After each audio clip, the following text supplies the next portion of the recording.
Hello and welcome to Talking Points. I'm Dave Kelly, Director of Advanced Media Production at Cal State Long Beach. Today we're going to explore the world of future technology, flying cars, robots that take care of all of our drudgery work, and biomedical solutions that enable us to live to 150 years of age. I hope we have your attention. My guest today is Dr. David Stout. Dr. Stout is an assistant professor of mechanical and aerospace engineering. Welcome, David, and thank you for joining us on Talking Points. Thank you very much, David, for letting me come here and to talk about the future innovations of tomorrow.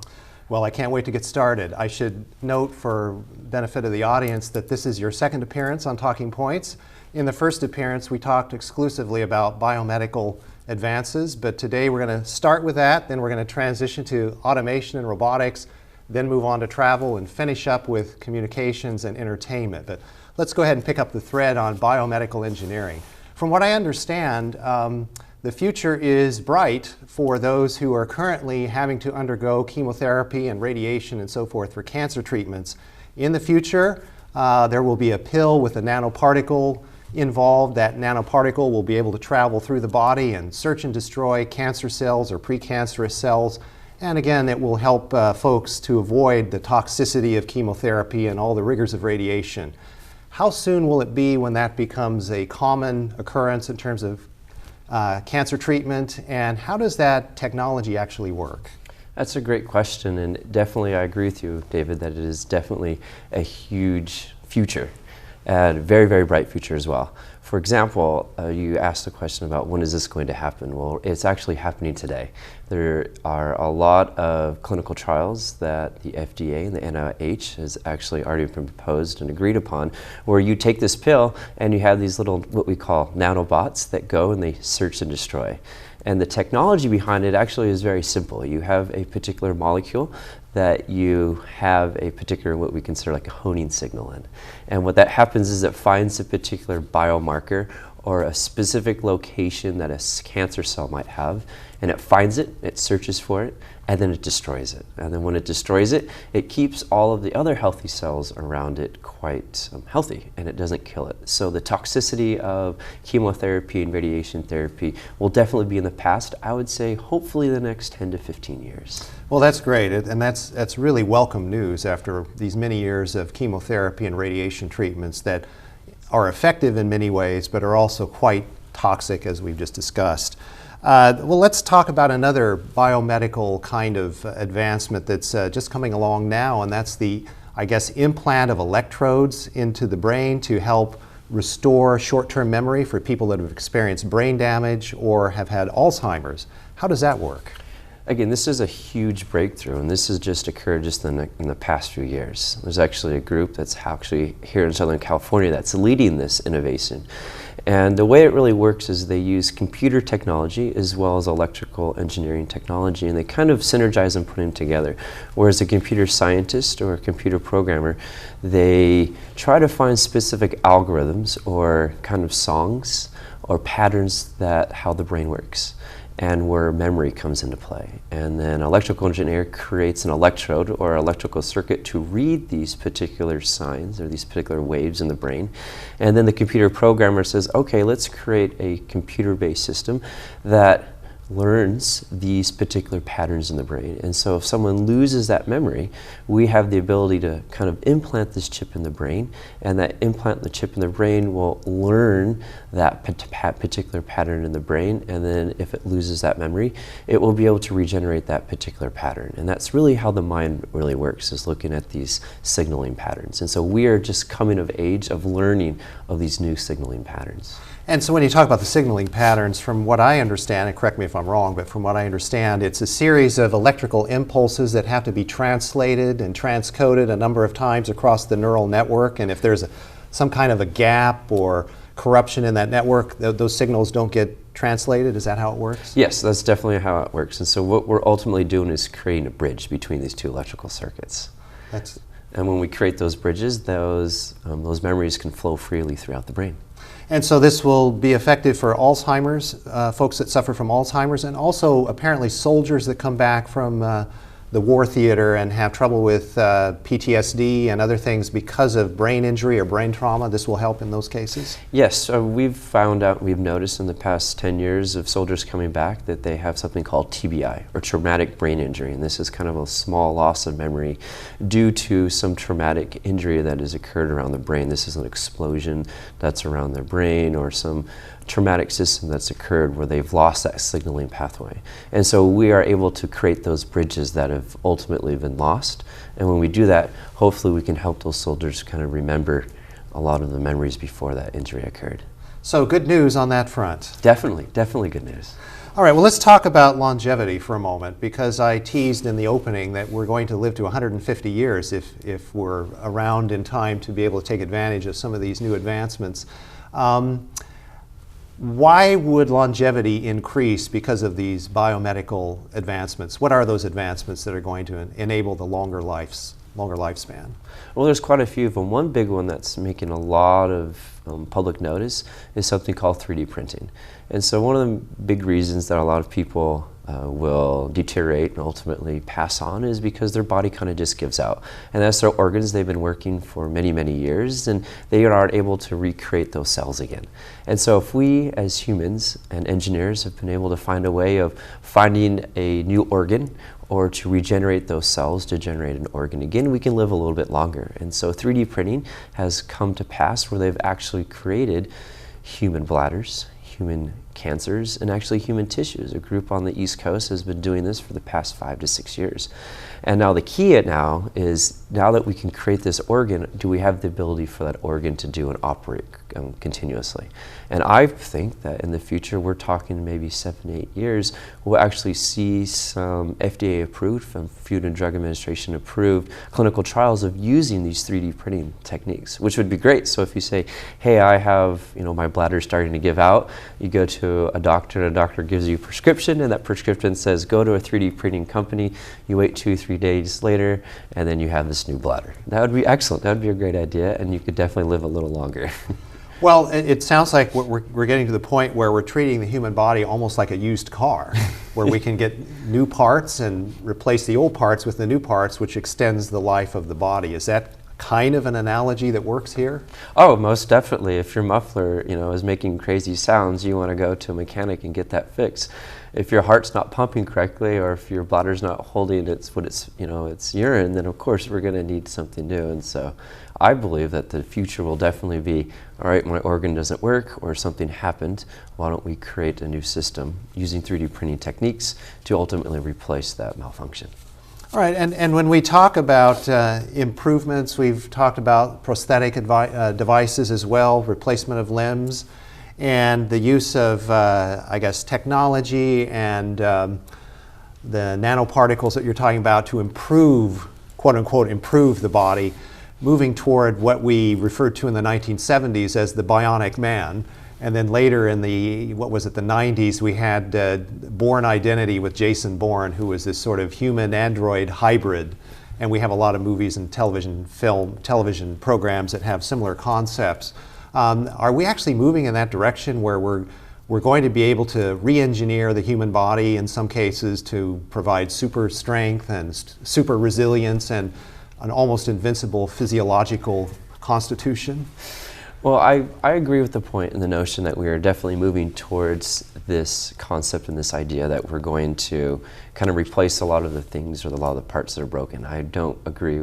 I don't say I don't agree, but I don't think that we're moving towards a superhuman. For example, there's a lot of research right now that's going on that instead of if someone has a heart attack or someone has a problem or something occurs, we have the ability to increase and speed the process of fixing that particular organ or fixing that particular arm or that ligament itself. And so that's already occurring right now, and I believe where the future is going is that we're just going to enhance what we consider what Mother Nature has done and kind of speed up the process. So not making a superhuman, but making that human turn over and fix a lot faster. All right, well, on the same note, people have been concerned about automation and robotics and how these Terminators, as we've seen in the movies, are coming to get us. And Ray Kurzweil, who's a futurist, wrote a book in 2005, and it's titled "The Singularity is Near: When Humans Transcend Biology." And in the book, he references what he refers to as a Terminator moment. And I'm just going to read something here. And what that means is the rise of computers will outpace our ability to control them. To keep up, we will radically transform our biology via nanobots and other machines that will enhance our anatomy and our DNA, changing everything about how we live and die. What do you think about that? That's a really interesting quote, because he's comparing a lot of technology to kind of the human psyche and this idea of a machine can somewhat create. We have to remember that a Terminator moment or a machine technically in our computer is just really a machine. It does what we tell it to do, and then it does it really nicely and does it really, really efficiently. But the idea of creativity, or this Terminator moment, is if we program it to do something, it's going to do it. It's not going to evolve and change. Now, there is research that is the idea of this evolving programming system. But again, we ultimately will stay in control of that programming system. Do I believe that we'll come to a Terminator moment? I don't think that we'll come to a Terminator moment, but I do believe that we are at a point where machines can kind of process ideas and concepts a lot faster than we can. But the idea of that creativity is what keeps us very, very different from what we consider a Terminator. And as they say, to use an oft-used cliche, a Terminator or a computer can't think outside the box because by definition, it's a box that we've programmed. Definitely, and it is only a box.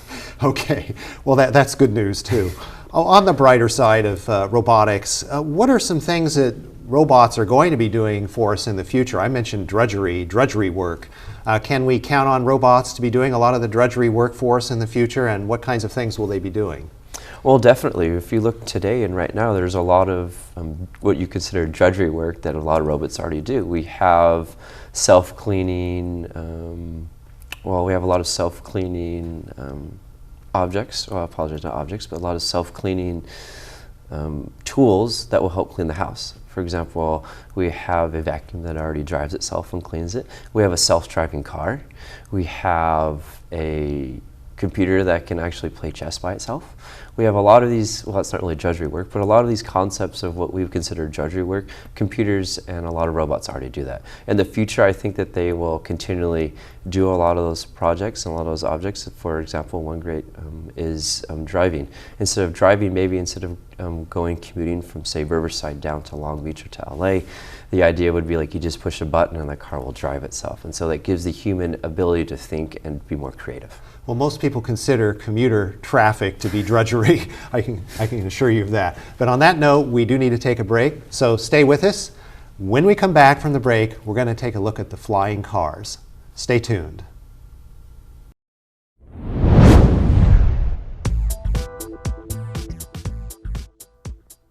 Ever heard of the world's most amazing toy? Uber sticks? I mean, check it out. The Eiffel Tower, the Golden Gate Bridge, cars, and robots are all amazing feats created by mechanical engineers. You could become a part of this creative field with a degree from Cal State Long Beach.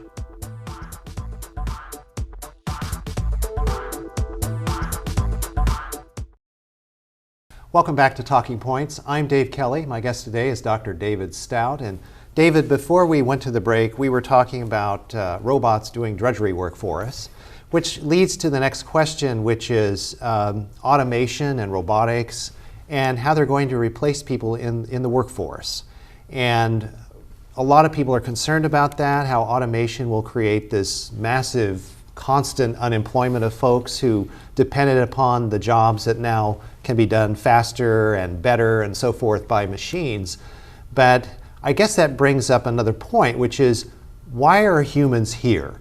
We were talking about computers and humans, and we have the advantage over the computers, first of all, because we program the computers, so we're still in charge, but also because we have creativity. So let's explore that for just a moment. What will the human of the future be doing in terms of creativity, and how will these tools unleash us and unleash our potential? Oh, exactly. So again, when we were talking about the machine and the human, the big difference was creativity.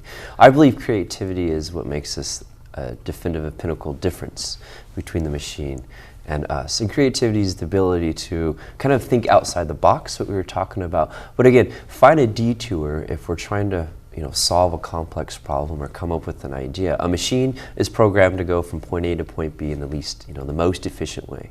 Whereas humans, what we really do is we try to find that most efficient way, but more importantly, we try to bring in that emotion and that concept. Again, why do we continually go back to a person? Why do we continually, once we learn an idea or a concept, why do we want to automatically tell our friends about it?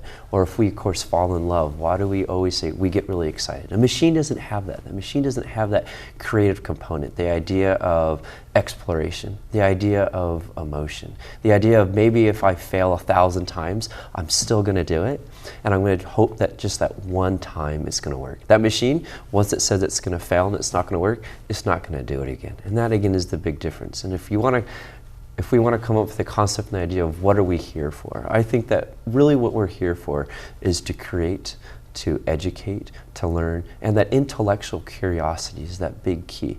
And for us as a human race to evolve and continually evolve to a more creative, a more understanding state. And so if we go back to the machines gives us the ability to have more time to create, more time to educate, more time for self-intellectual curiosity.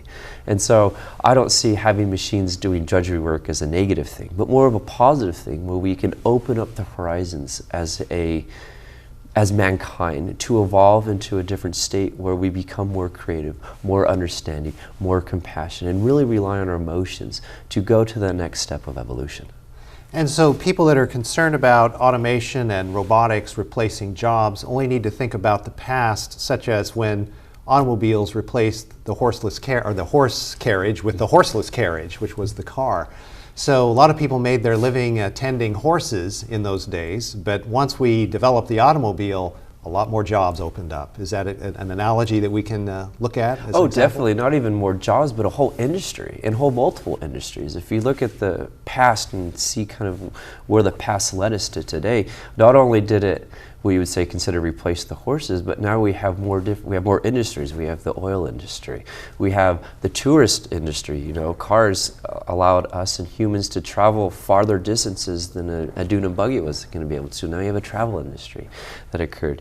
You have, it even affected the economic standing. Now you can go from point A to point B at a faster pace. Now I can get that milk from that farmer 20, 30 miles away and have fresh milk. And so now we have the food industry that's directly impacted. So maybe this small difference or the small change from a transition to a horse and carriage to a car actually had multiple economic, social, and cultural impacts that we can even see today. And of course now we have the cars jamming the freeway, but they're going to be self-driving, as you mentioned earlier, and We hope. We'll be able to sleep while the car does all the work. Or be more creative. That's right, we'll be creative while the car is driving itself. And on that note, we have some examples of flying cars. First of all, we're going to take a look at the Jetsons back from the 1960s. The late 60s, of course, George Jetson and his family in their flying car. And let's go to the next slide. There's George at the controls, flying happily on a nice day. We'll go to the next one, and we see that he's going to dispatch his boy Elroy down to school. He puts a little capsule around him and sends him down to school. And let's go to the next one. There's George arriving at work at his elevated workstation in space. And we go to the next one, and we see that George lands appropriately next to the workplace, and there's a moving sidewalk there. He gets out of the car, and then he starts folding the car up. So we have some slides here that show how that flying car actually folds up, becomes very compact. Eventually, we end up with a briefcase, which George can actually pick up and carry into the workplace. He jumps onto the moving sidewalk, goes into his office, puts his feet up on the desk, and there we have it. And that flying car is the size of a briefcase. So David, I doubt we'll get the cars down to the size of a briefcase, but apparently we do have some prototypes of flying cars. What do we know about flying cars at this point? Well, flying cars and the concept has been around for some time, and there are actually quite a few concepts and companies today, actually mainly in Europe, that actually have a prototype flying car, and I'm pretty sure we're going to see some of those. And they have been flown, they've been driven. And what's really cool is they're not using future technology, but they're using technology today that's already in their past. And now they're transitioning it to a new way of transportation. And it's really cool to see that if you go to a lot of flight shows or shows that have airplanes, you'll always see this flying car and this really cool concept where an individual can get in a car, they can drive, they can go to, say, a runway, they can take off, they can fly to the next runway and get there a lot faster, of course, because they go a little faster, land, and then hopefully get to the business of the particular location at hand. And so we do have flying cars today, and it's really cool, and the technology has advanced where they're actually becoming what, of course, Mr. Jensen has, is they're becoming more and more compact. Not as small as a briefcase, but an actual size of what we would consider maybe a normal sedan, which is great. That's terrific. So we actually happen to have a video right now of a flying car. Oh, excellent. And so let's go ahead and take a look at the video. Here it is. It's accompanied by, I believe it's pronounced Terrafugia. And there you see it rolls out like a car, and it's rolling on the runway. There's the pilot, the driver / pilot in the cockpit. And again, it's coming down the runway. This is at an air show in Oshkosh, Wisconsin, I believe. And there we see the wings are folding out. Similar to the briefcase that folded up, now we see the wings folding out, just like George Jetsen's briefcase there. So anyway, once the wings are completely open and out, then we're going to take off, and then we've got a propeller. What's happening here with that propeller, David? That propeller is just sucking air in and actually creating a thrust or creating a difference in wind and increasing the wind so that there can be a difference in pressure change between the above the wing and below the wing. And so that's really the general concept of how an airplane works, is something called Bernoulli's equation or Bernoulli's principle.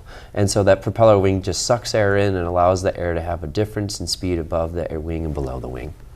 And so we see them flying happily through space, a little bit like George Jetson there, I guess. But something like this, as you see, it's flying, so it's already a reality. You mentioned that this technology goes back to how long ago? The idea and concept has literally been around since the 1990s.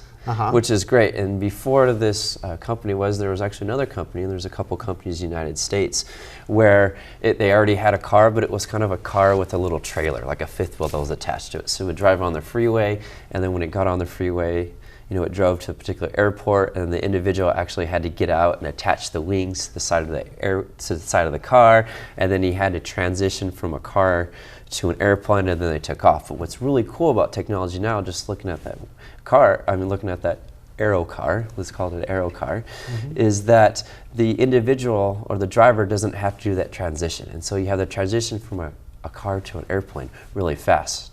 And so the idea and concept has been around for a long time. Actually, if you think about it, George Jetson is the one that came up with this flying car concept in the 1960s. And so the technology is advanced where now we can actually see these things actually come to pass. And we have another example here with this slide and a series of slides to follow. This is another company that has a flying car, which also has that rear propeller system. Let's go to the next slide. There we see it from the front. It actually does look like a real car if you see it from the front when the wings are folded in. And we'll go to the next slide, and we'll see that there is what we refer to as the cockpit, or the driver and passenger seats. And we'll go to the next slide and see what looks like the cockpit there. So David, do we have to become pilots in order to operate these vehicles? Well, right now the regulations is yes, you actually have to have a pilot's license as well as a driver's license to drive and fly. And I hope that continually stands and stays in the future if we do a lot of these policies and regulations when this does come to pass. That'd be a great idea because driving is very, very different than flying. You have 4 degrees of freedom, left, right, forward and backwards in driving, and when you fly, you also have to worry about going up and down. So hopefully in the future, I would say yes. Okay, let's take a look at a couple more slides here. We've got that car in flight. You can see flying over a town there. If we go to the next slide, another shot of the same vehicle flying over the countryside. And then in the next slide, I believe it's flying over a field so that it's adaptable. It can fly almost anywhere. And so that's the future, but the future is now, I guess. Yes, the future is definitely now. And that's what's so cool about thinking about these things that are to past. And if you see what's actually happening, that reality of the future is in existence today. Real quickly before we transition to entertainment and communications, What about bullet trains, monorails, and those sorts of things? A lot of people thought when Disneyland put in the monorail, that's the future, but it hasn't really happened here in Southern California. But what about bullet trains and fast trains? Yeah, that's a great question that you asked, because actually in 2013, using the magnetic levitrons, or this magnetic levitation system, is actually in existence today. We're using these bullet trains, whereas in Japan in 2013 they actually had a bullet train that went 310 miles an hour. And so again, this idea of having bullet trains and monorails is in existence today, and they're working. It just depends on, of course, where you go in the world, where this future technology is actually coming to pass. And what about the moving sidewalks and the people moving sidewalks? We see them in airports, but we don't see them on city streets. Is that ever going to happen? Well, I personally hope they don't, because I like to walk and I like to use my legs and my arms and be an active, creative individual. But you never know. I think that there's a lot of regulations that will come into play for that, but there are cities and towns that are really considering doing this, where you just kind of sit on a particular people mover object and you move on. We already have moving systems already. There's a new innovation toy that you can actually go to the mall, and it is considered like a small Segway, where you just you stand up and you just lean forward and you can go to your particular location. Some of my students actually have these things, and I asked them, "Where'd you get that?" And they said, "Oh, we just get it at the mall for $200." And it's like, it is happening, which is really cool. One last segue. We're running out of time. Yes. We've only got about 30 seconds. We were going to talk about entertainment. How are movies going to change? I think movies are going to change in the concept of it's going to be more interactive to the audience. So we're talking about holograms, 3D images, where the audience chooses and dictates where the ending is going to be. And so we're living in an age, more importantly, not even an information age, but a creative age, where the individual wants to be interactive with the medium that they're going to do. And so if we're looking at film and production, the idea of an individual creating a movie and coming up with a concept and idea, or the audience interacting with the movie, is definitely going to come to pass, which it already does if you go to amusement parks. But with that notion, I still think that the idea of creativity and going to a movie as we come in the 1980s and 1990s is still going to be in existence. And on that note, we'll have to close. Thanks again for being here today. Thank you very much for this opportunity. And thank you for joining us on Talking Points. Join us again soon for our next episode. Until then, I'm Dave Kelly. Have a nice day.